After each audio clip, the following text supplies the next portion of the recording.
Pasula Rammurthy మాలమాండ of India జాతీయ అధ్యక్షుడు. ఈరోజు కరీంనగర్ జిల్లా జమ్మికుంట ప్రెస్ క్లబ్లో మాదాస్ మహేందర్ జాతీయ కార్యదర్శి ఆధ్వర్యంలో అలో మాల చెలో హైదరాబాద్ మాలల సింహగర్జన సభను ఉద్దేశించి ప్రోగ్రాం చేయడం జరుగుతుంది. వర్గీకరణ అనే సమస్య భారతదేశంలో గత 30 సంవత్సరాల నుండి కొనసాగుతున్నప్పటికీ డాక్టర్ బిఆర్ అంబేద్కర్ గారు 341 ఆర్టికల్ ప్రకారం ఒక కులాన్ని కానీ ఒక మతాన్ని కానీ చేర్చాలన్నా తీసేయాలన్నా పార్లమెంట్లో ఆమోదం పొందాలని పార్లమెంట్లో బిల్లు పెట్టాలని చెప్పడం జరిగింది.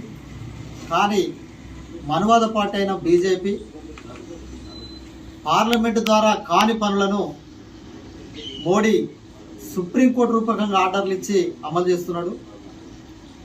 ఉదాహరణకు రామ మందిరం కావచ్చు, ఈరోజు వర్గీకరణ. ఈ వర్గీకరణ సమస్య పార్లమెంట్లో బిల్లు పెట్టాలని ఇప్పటికీ 10 సార్లు మేము వినతి పత్రాలు ఇచ్చినా పట్టించుకొని ఈ మనువాద బీజేపీ ప్రధానమంత్రి మోడీని ఖచ్చితంగా మేము మాలల పంతం బీజేపీ అంతంగా పనిచేసుకుంటూ పోతాం. ఎందుకోసం అంటే మోడీకి నిజమైన మాదిగల మీదనో మందకృష్ణ మాదిగనో ప్రేమ ఉంటే మేము ఒకటే చెప్తున్నాం, మేము కాంగ్రెస్ పార్టీకి సపోర్ట్ చేసిన మాట వాస్తవం. ఎందుకోసం అంటే వర్గీకరణ విషయంలో కొంత అటు ఇటుగా చూసి చేస్తున్నది కాబట్టి మేము సపోర్ట్ చేసినాం. మాకు కాంగ్రెస్ పార్టీలో మా కులానికి ప్రాధాన్యత ఇచ్చి జాతీయ అధ్యక్షుడు ఖర్గే గారికి ఇవ్వడం సంతోషం. నీకు దమ్ముంటే నీ ప్రభుత్వానికి కానీ నీ పార్టీకి దమ్ముంటే అదే మందకృష్ణకు జాతీయ అధ్యక్షుడు ఇచ్చుకోమని మేము ప్రశ్నిస్తున్నాం, వేడుకుంటున్నాం, డిమాండ్ చేస్తున్నాం. అది కానీ జాతీయ అధ్యక్షుడు బీజేపీ పార్టీకి చేసుకో. లేని పక్షంలో మాదిగల పక్షాన నీకు ప్రేమ ఉంటే 1,00,000 కోట్లతో ఒక కార్పొరేషన్ ఏర్పాటు చేసుకో మాదిగల కోసం. కానీ కలిసి ఉన్న మాదిగలను విడగొడితే ఊరుకోం. ఇక్కడున్న 8 మంది ఎంపీల ఇండ్లను కూడా త్వరలోనే ముట్టడిస్తాం. మీరు భారత రాజ్యాంగం మీద ప్రమాణం చేసిర్రు. భారత రాజ్యాంగం ప్రకారం 3 సార్లు ముఖ్యమంత్రి 3 సార్లు ప్రధానమంత్రి అయ్యారు. మరి వర్గీకరణ కావాలంటున్నావు, మరి వర్గీకరణ చేస్తే నువ్వు ఇన్నిసార్లు ఎట్లయినావని మేము ప్రశ్నిస్తున్నాం. రాజ్యాంగంకు విరుద్ధంగా నువ్వు సుప్రీంకోర్టు తీర్పు ఎట్లిస్తున్నావు? సుప్రీంకోర్టు ఏర్పాటు చేసిందే రాజ్యాంగం. నువ్వు రాజ్యాంగం మీద నీ పెత్తనం ఏందని సుప్రీంకోర్టు అడుగుతున్నావు. సుప్రీంకోర్టు జడ్జి కూడా మాలలకు ద్రోహి, పిషు సైన్యాధిపతులకు వారసుడు. ఆ పిసి సైన్యాన్ని 500 మంది మాలలు మహాత్మ యుద్ధవీరులు 25,000 మందిని ఒక్కరోజే చంపారు యుద్ధం చేసే సమయంలో. ఆ పగని ఈరోజు వీరూపంగా తీసుకున్న చంద్రచూడు ఈరోజు రిజైన్ చేసి వెళ్ళిపోయాడు, అంటే రిటైర్మెంట్ వెళ్ళిపోయాడు. నువ్వు 3 నెలల కాలం ఉన్న జడ్జిని నువ్వు ఎట్లా తీర్మానం చేపిస్తావని కూడా మేము ప్రశ్నిస్తున్నాం. మాలల చరిత్ర చూసుకున్నట్లయితే వాళ్ళు 70 సంవత్సరాల అవతల కట్టు బానిసరు.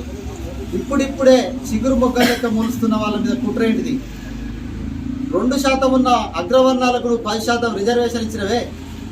మేము స్వతంత్రం వచ్చినప్పుడు 15 అయినాం, ఇప్పుడు 30% ఉన్నావు. మా 30% రిజర్వేషన్ అడగొద్దానా ఈ కుట్ర? మా 30% బడ్జెట్ అడగొద్దానా నీ కుట్ర? మా 30% బ్యాక్లాగ్ పోస్టులు ఇవ్వాల్సి వస్తుందా నీ కుట్ర? లేకుంటే మనువాదాన్ని దేశం మీద చొప్పించి మమ్మల్ని మరీ బానిసలుగా చేసే కుట్ర జరుగుతుందా అని మోడీని ప్రశ్నిస్తున్నాం. వీటన్నిటికీ సమాధానం డిసెంబర్ 1వ తారీఖున అలో మాల చెలో హైదరాబాద్ మాలల సింహగర్జన సభ ద్వారా మీ చెంప చెల్లుమనేటట్లు మా పోరాటాన్ని చూపిస్తాం, మా సత్తా చాటుతాం.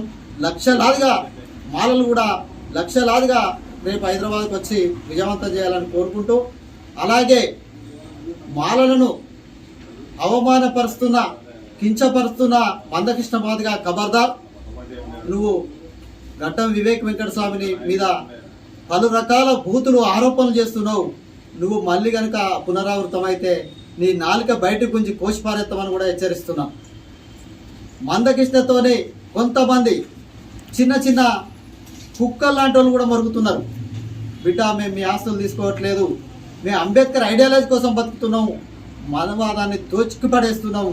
కాబట్టి మీరు మా మీద ఆ పెద్ద కుక్కలు తోలితే మీరు వచ్చి కావాలి కాసి మమ్మల్ని తిడుతున్నారు. దాన్ని మేము సీరియస్గా వ్యతిరేకిస్తున్నాం.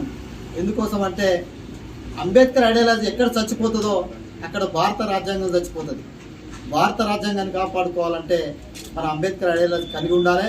ఆ విషయము మందకృష్ణ మాదిగా 10 సంవత్సరాల క్రితం మర్చిపోయి అగ్రవర్ణాల కాళ్ళు మొక్కినప్పుడే నీ ఉద్యమం నాశనం అయిపోయింది.